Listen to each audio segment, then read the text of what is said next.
Good afternoon. Let me shrink this up. Good afternoon. It's February 28th, 2024, and today we had a range day. Prices staying within the overnight highs and lows. Um, Pretty clear. Let me get this off the screen. So pretty clear highs and lows from about 7:30 on. This low around the open, these lows down here.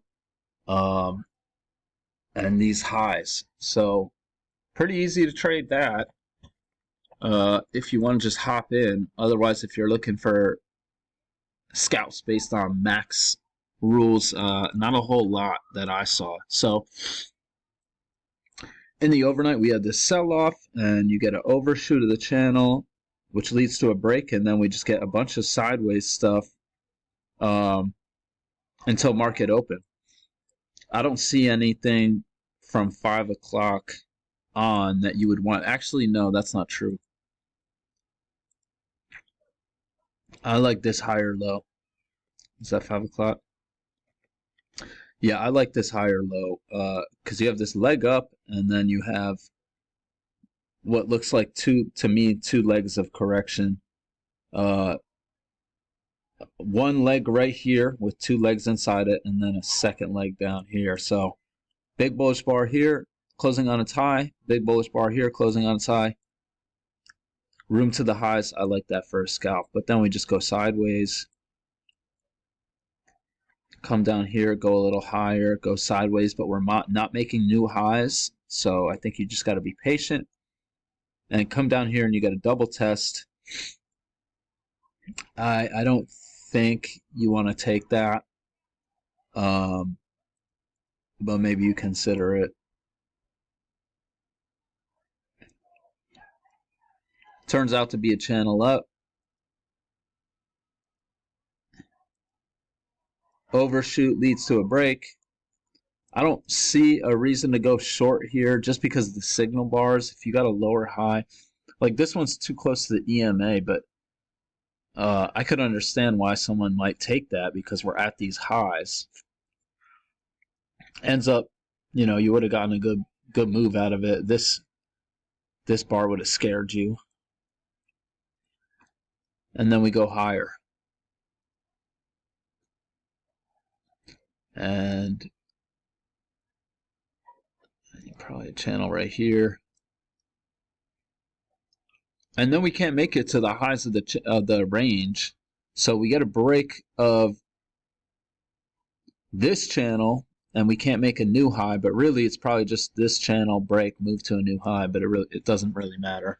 Anyway, you get an attempt here that reverses, and another attempt here that fails, and you get this.